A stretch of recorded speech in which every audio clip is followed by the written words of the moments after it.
The storm had teeth. Aelith pulled her soaked cloak tighter as rain lashed the narrow forest road, each drop striking like a tiny blade against her exposed skin. Lightning split the sky, illuminating the ancient oaks that bent and groaned under the wind's fury. She should have waited in the last village. Should have listened when the old woman warned her that the mountain pass turned deadly when the autumn storms rolled in. But a traveling healer without patience was simply a hungry woman with useless herbs. So she had pressed on. Now she was paying for that stubbornness. Through the curtain of rain she glimpsed a faint glow between the trees. Aelith stumbled toward it until a wooden sign emerged from the darkness. The Hollow Oak Inn.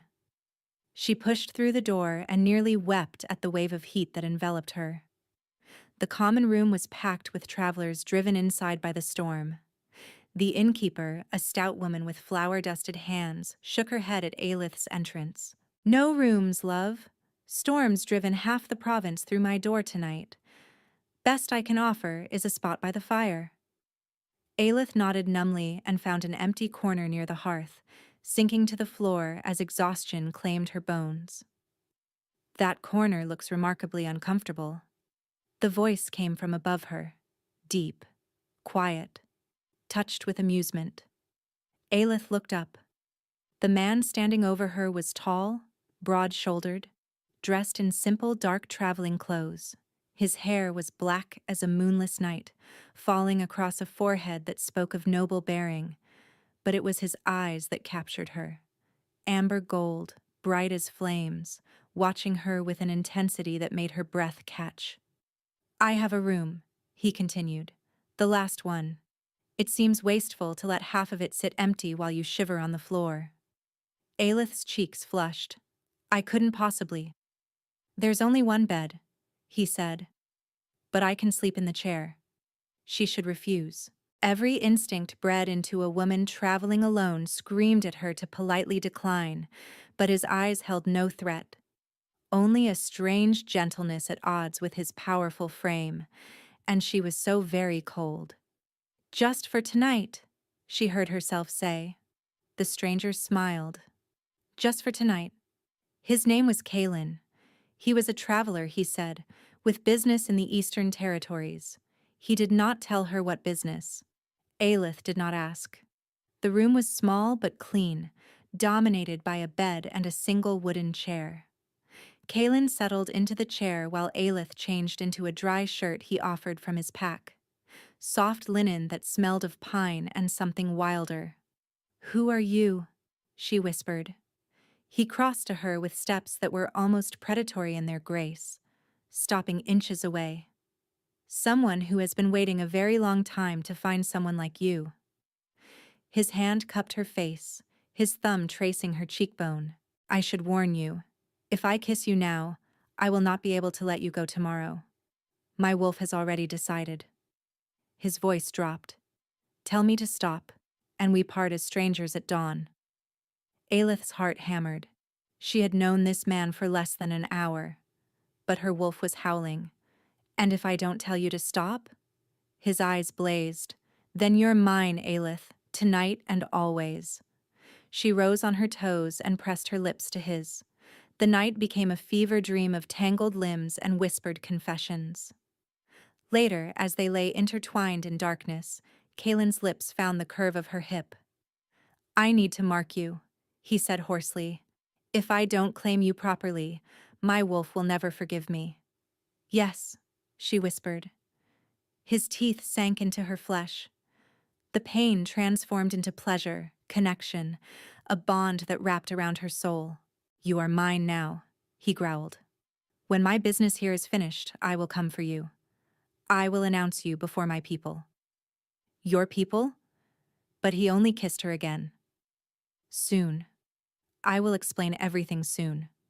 Trust me." She curled into his chest. "I trust you," she murmured.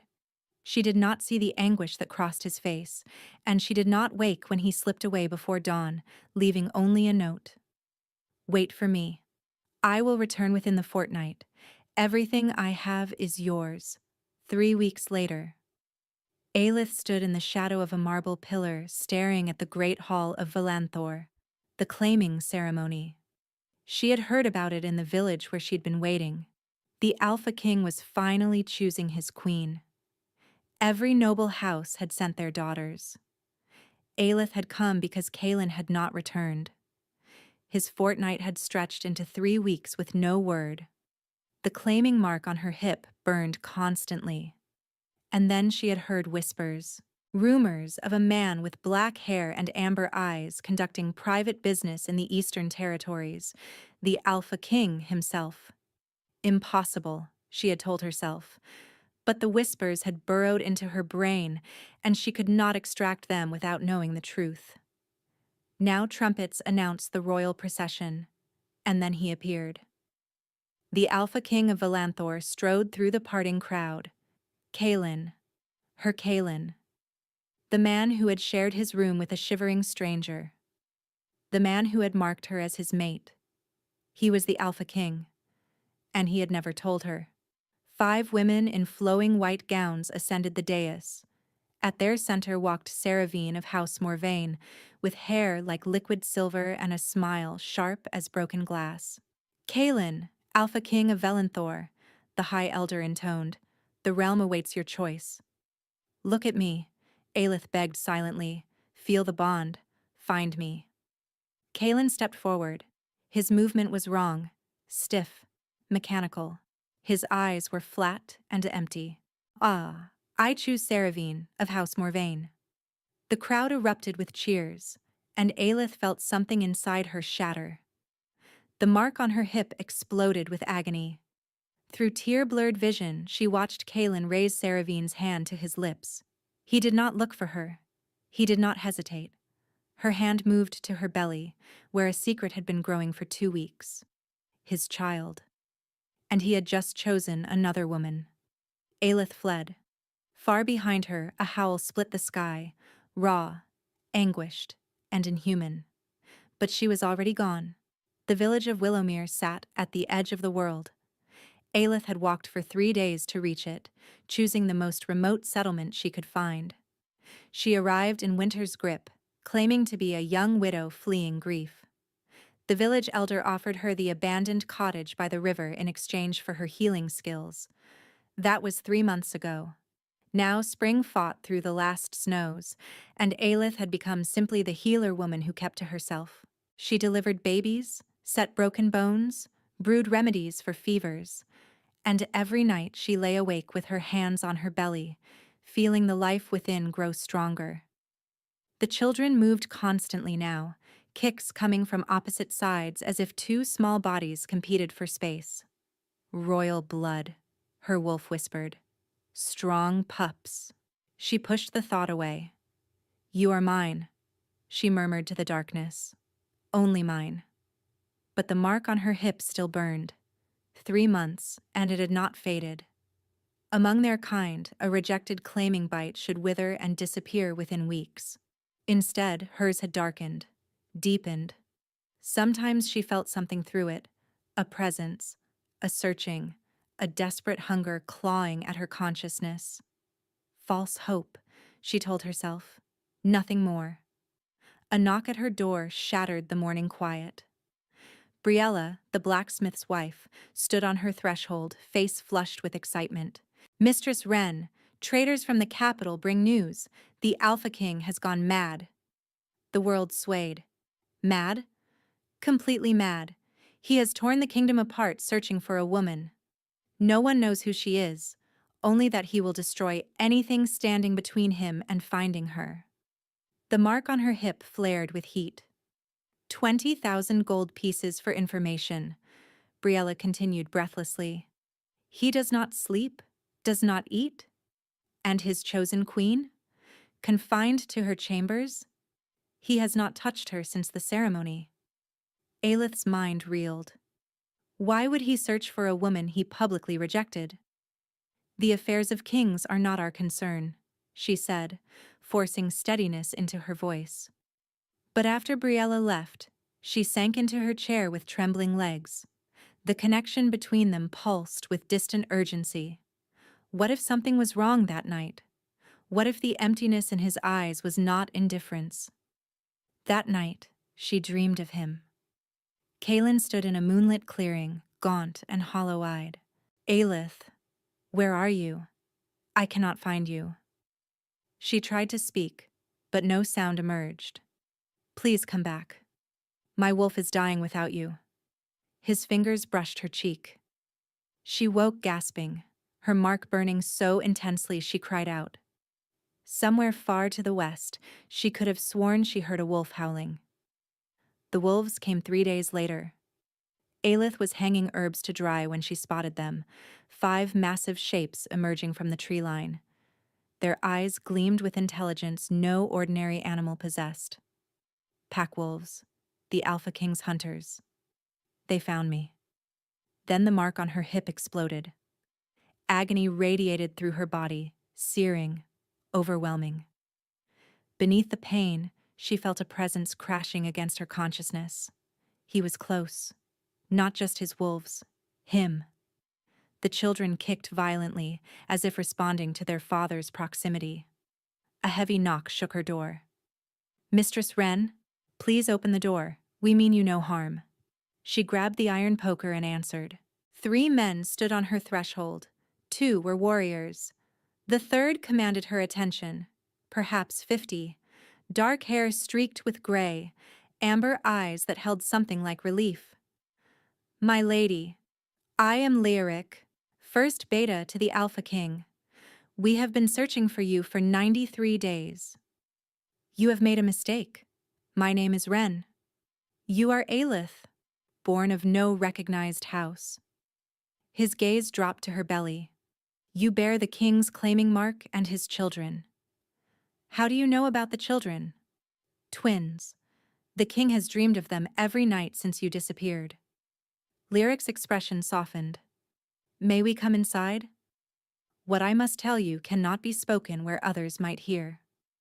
She stepped aside. Lyric entered alone. He did not choose her, he said without preamble. Saravine, he did not choose her willingly. Aelith's legs nearly buckled. What? The night of the claiming, someone poisoned the king's wine, a compound derived from Shadow's Bane that severed his connection to his wolf and left him vulnerable to suggestion. That is impossible. Until the effects wore off 4 days later and the king woke screaming your name. Lyric's jaw tightened. He remembered nothing of the ceremony. The first thing he did was run to find you. Tears burned in Aelith's eyes. He was drugged, she whispered. Violated. His will was taken from him. Leoric withdrew a folded letter. This was intercepted 2 weeks ago. The serpent seal of House Morvain. The healer has been located. The problem and the abominations she carries will be eliminated before the new moon. Long live Queen Saravine. Aelith's blood turned to ice. Abominations. They mean my children. Assassins have been dispatched. The king is riding for you now, but even his fastest wolves may not arrive in time. Movement at the tree line caught her eye.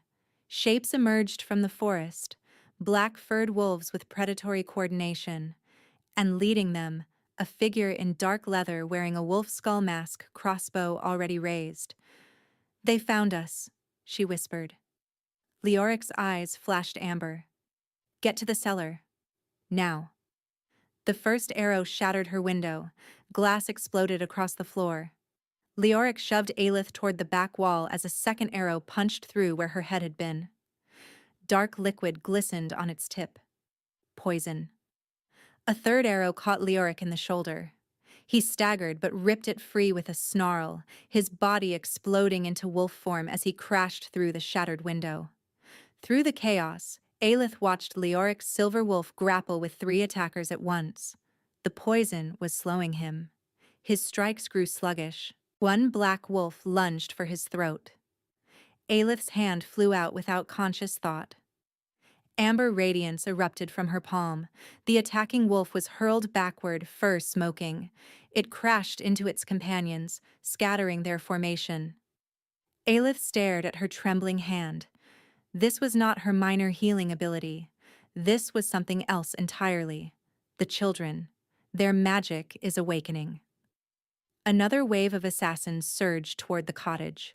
She raised both hands and released. The warm brilliance blazed outward, and every black wolf it touched howled in agony. Some fled. Others collapsed, writhing. But not all of them ran. The masked figure strode through the fading light as if it were morning mist. Interesting. The voice was female, sharp as a blade. The Morvains will pay handsomely to learn the king's whore is a witch. Aelith's power flickered. The magic had cost her more than she realized. The assassin raised her crossbow. Nothing personal, but you and those abominations cannot be allowed to exist. Kaelin, Aelith thought desperately. I'm sorry. The assassin's finger tightened. And then the world exploded. Trees that had stood for centuries shattered as something massive crashed through the undergrowth. The ground shook. The remaining assassin wolves scattered in terror. The masked woman spun, crossbow swinging. She was not fast enough. A wolf the size of a warhorse burst from the tree line. Its fur was black as the void between stars, its eyes blazing with molten fire. Power radiated from its form in waves that made the air tremble. The wolf crossed the clearing in a single bound, jaws closing around the assassin's arm with a sickening crunch. It shook her once, twice, then flung her broken body into the darkness. The massive wolf turned, searching for threats. Finding none, it swung toward Aelith, those burning eyes fixed on her face. Then, with impossible gentleness, it lowered its great head and pressed its nose to her belly. The children went still. For a heartbeat, nothing moved. Then a kick, strong and sure, answered their father's touch. The wolf made a sound that broke Aelith's heart. A whimper. Kaelin, she whispered. The shift happened between breaths. One moment, a wolf. The next, a man knelt in the blood-stained snow, hands hovering over her stomach as if terrified to touch her. He looked up. The Alpha King was weeping. Leoric limped toward them, shifting back to human form despite his wounds. The assassin, he managed. That was Corinne Morvain, Seravine's younger sister. The name hung in the air like poison, but Aelith barely heard. She could only stare at the man kneeling before her, tears carving tracks through the blood on his face. You're alive, Kaelin breathed. You're alive, and you're... His eyes dropped to her belly. His hand reached toward the swell, then froze. May I? The Alpha King, asking permission to touch his own children. She took his hand and pressed it to her stomach. The twins kicked immediately. Kaelin's breath caught. Two of them. Aelith, why didn't you tell me?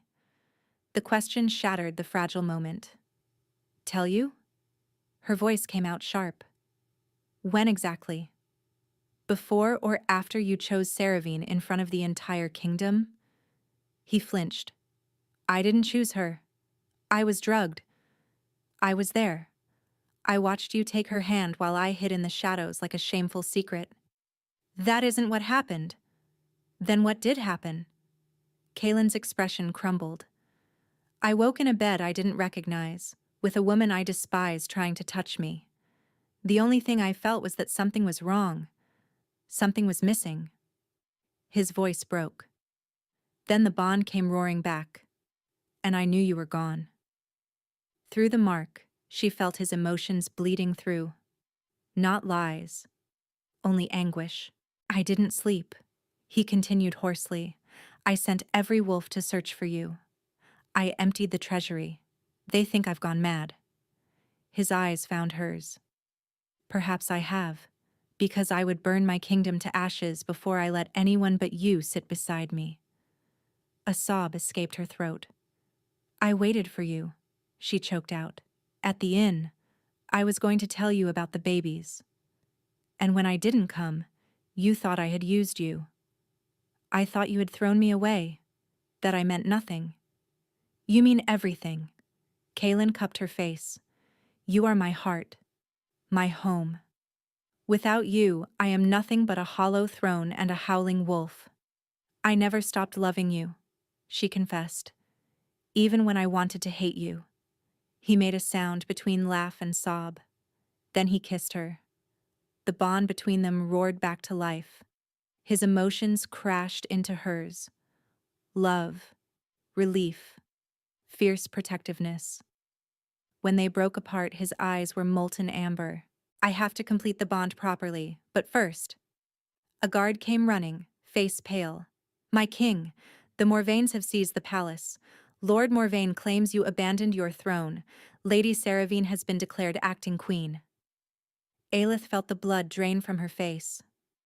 The loyalists who refused to bend the knee have been taken prisoner. 43 of them. They are to be executed at dawn. The guard's eyes darted to Aelith, including the old healer woman, the one called Miriam. Miriam. Who had first recognized Aelith's gifts? Who had known about the pregnancy before Aelith herself? We ride for Valanthor immediately, Kaelin commanded. I'm coming with you. Absolutely not. You are pregnant. I will not hide while innocent people die because of me. For a long moment the Alpha King studied his mate, then a fierce smile crossed his face. Together, then. Together, she agreed. The journey to Valanthor took 2 days at a punishing pace. Aelith rode pressed against Kaelin's chest, his arm wrapped securely around her waist. She could feel his heartbeat against her spine. Tell me about the nights, she said quietly. Lyric said you dreamed of the twins. When I slept, my wolf reached for you. I could never see you clearly, but I could feel them. His hand moved to rest on her belly. A boy with his mother's healing gift. A girl with fire in her eyes. You really saw them? Every night. It was the only thing that kept me sane. I had dreams too. You came to me in a forest clearing. Those weren't just dreams. He pressed his lips to her temple. The bond refused to let us go. The names. What names did you speak in your sleep? Arian for the boy. My father's name. His hand traced gentle circles on her belly. And Lyra for the girl. It means light in the old tongue. Tears pricked her eyes. Those are beautiful names. They reached the capital as dawn crept over the horizon. Smoke rose from several quarters. The royal wolf crest on the palace gates had been replaced by the silver serpent of House Morvaine. A scout came galloping toward them. My king, Lord Morvaine commands 300 wolves. The prisoners are in the great hall. If you attempt to take the palace by force, he will execute them all. The scout swallowed. He says if the king's whore shows her face, he will gut her himself. Kaelin turned to stone behind her. We cannot storm the palace in time, Leoric said grimly. Then I go in alone. Aelith straightened. Morvaine wants me dead. If I walk through those gates, he'll be so focused on his prize that he may lower his guard. I will not use you as bait. I am choosing this. She cupped his face. I will not let 43 people die for me. Kaelin's eyes were anguished. I will be right behind you, he said roughly. Do whatever you must to stay alive until I reach you. She kissed him. I love you, she whispered. Come back to me. That is a command from your king. The walk to the palace gates was the longest of Aelith's life. I am Aelith, she called out. I offer myself in exchange for the prisoners' lives. The gates swung open. Lord Varin Morvaine emerged. Tall, silver-haired, eyes like a winter storm. Behind him walked Saravine, hatred burning in her gaze. So this is the creature who has caused so much trouble, Saravine said. A common healer with a swollen belly. Lord Morvaine descended the steps, gripping Aelith's jaw. Did you truly think you could steal a throne from House Morvaine? The mark beneath her dress burned. Kaelin was coming. She just needed to survive. Take her to the Great Hall, Morvaine commanded. Let the traitors watch their supposed queen die. As guards dragged her through the palace doors, Aelith glimpsed the sky beyond the walls. A black wolf the size of a warhorse was descending from the hills, an army of shadows at his back. The great hall had been transformed into a chamber of horrors. 43 prisoners knelt before the dais, hands bound, faces bloodied. Morvain guards stood behind them with blades drawn. Near the center knelt Miriam, silver hair tangled, one eye swollen shut. "Child," Miriam breathed, "why did you come back?" "Because I could not let you die for me." Lord Morvain settled into Kaelin's throne. How touching.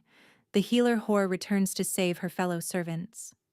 His smile was cruel. "Did you truly believe your surrender would change anything? You said you would release them." "I said I would gut you myself. The traitors die regardless." Ice flooded her veins. It was a trap. Through their link she felt Kaelin drawing closer. Battle echoed outside. But he was not close enough. She needed more time. "The king will tear you apart," she said. "By the time he fights through my forces, you will be dead." Morvain descended, drawing a blade that gleamed with silver sheen. "Any last words?" Aelith looked past him to the prisoners, to Miriam, lips moving in silent prayer. She thought of Kaelin fighting toward her. She thought of Arian and Lyra, their magic stirring within.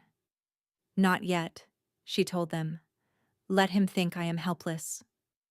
"You should have killed me when you had the chance." Morvain raised the blade. Aelith unleashed everything. Amber radiance exploded from her body like a star being born. The light slammed into Morvain and hurled him across the hall. His body cracked against the stone wall. Guards rushed toward her. The brilliance swept them aside. But the power came with a price. Aelith screamed as her bones began to shift. The twins' magic had triggered something she had been resisting since the night Kaelin claimed her. She was transforming. Through the haze of agony, she saw Saravine retrieve her father's blade. "If you will not die as a woman," Saravine hissed, "then you will die as a half-formed abomination." The blade rose, the great doors exploded inward. Kaelin burst through in wolf form, loyal wolves flooding behind him. His eyes found Aelith immediately, writhing, caught between forms. Saravine spun, poisoned blade raised. "One more step, and I open her throat." Kaelin froze, trembling with restrained fury. "The children," Aelith thought through the agony. "Help me," the twins answered. Power flooded through her, not fighting the transformation, but guiding it. Her bones finished reshaping in a surge of light. Where a pregnant woman had lain, a wolf now stood. Her fur was burnished gold, shot through with silver that seemed to glow. Her eyes blazed with amber fire. Saravine stumbled backward. "Impossible." Aelith lunged. Her jaws closed around Saravine's wrist, forcing her to drop the blade. She shook once, twice, then flung her aside. Kaelin was at her side instantly, his black fur pressing against her gold. "My queen," his voice echoed in her mind. "My magnificent queen, less admiring, more fighting." Together, they turned on the remaining Morvain forces. The battle was brief. Seeing their lord broken and their lady's arm mangled, the Morvain wolves lost heart. One by one, they yielded. Lord Morvain staggered to his feet. "This is not over."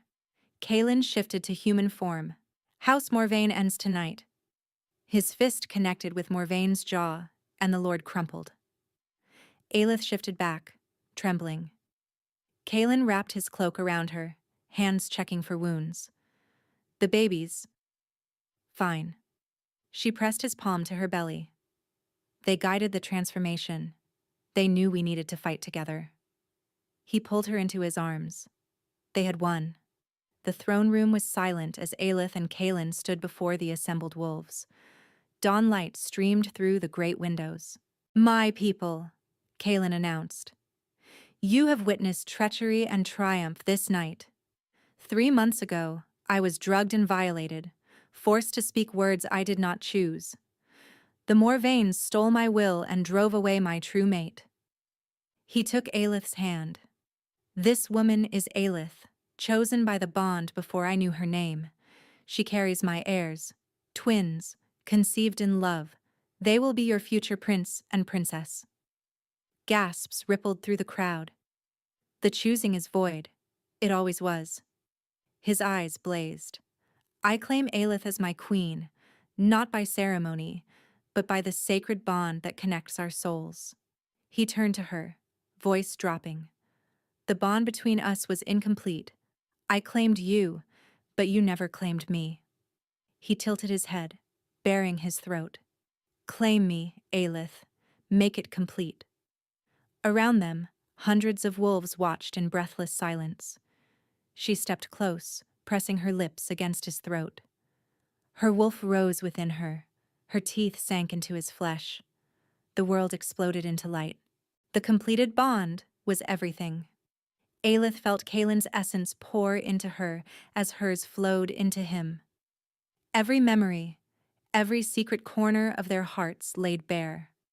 She saw herself through his eyes, not common, but extraordinary, the most precious soul in his existence. She felt the moment he woke screaming her name, the desperate months of searching, the terror when Seravine's blade hovered over her throat. And she felt his love, vast, deep, and eternal. In return, he saw her journey, the devastation, the lonely exile, the fierce love for their children that had kept her going. When the bond settled, they stood forehead to forehead, tears streaming. My queen, my king. The wolves lifted their voices in celebration. In the days that followed, House Morvain faced justice. Lord Varin Morvain was executed at dawn for treason, conspiracy, and attempted murder of the royal line. His final moments were spent begging for mercy he had never shown others. Seravine was exiled to the frozen northern wastes, stripped of her name and her wolf, condemned to live out her days as the nothing she had once called Aelith. The kingdom healed slowly but surely. 3 months later, the nursery had been prepared with obsessive care. 2 cradles sat beneath windows overlooking the gardens. In the great bed, Aelith lay exhausted but radiant, newborn children in her arms. Arian had come first, dark hair thick and wild like his father's, healing magic already stirred within him. Lyra followed minutes later, smaller but fiercer, amber fire flickering in her newborn eyes. Kaelin sat beside them, trembling with awe. They're so small. They will grow. They have their father's strength and their mother's courage. He kissed each tiny forehead, then Aelith's lips. Thank you for fighting for us, for believing when I gave you every reason not to. She touched the claiming mark on his throat, mirror of the one on her hip. Do you remember what you said that first night? In the inn? If I kissed you, I would not be able to let you go. And I said it was just for one night. She laughed softly. I was so certain I would be gone by morning. Instead, you stayed forever. Instead, I found my home. The wolves of Valanthor began to howl, announcing the royal heirs, celebrating a story that began with 2 strangers and a single bed. Kaelin gathered his family close. I love you, in this life and every life that follows. Aelith smiled, her soul singing with their bond, complete, eternal, and unbreakable. Always, she promised, from one bed to forever. Outside, the pack's howls rose toward the stars, and in the great tapestry of Valanthor's history, a new chapter was woven. The story of a healer who became a queen, of an alpha king who tore apart his realm to find his true love, of a bond that could not be broken by poison or politics or fate. They had found each other against all odds, and they would never be parted again. Thank you so much for listening. I hope you enjoyed this story.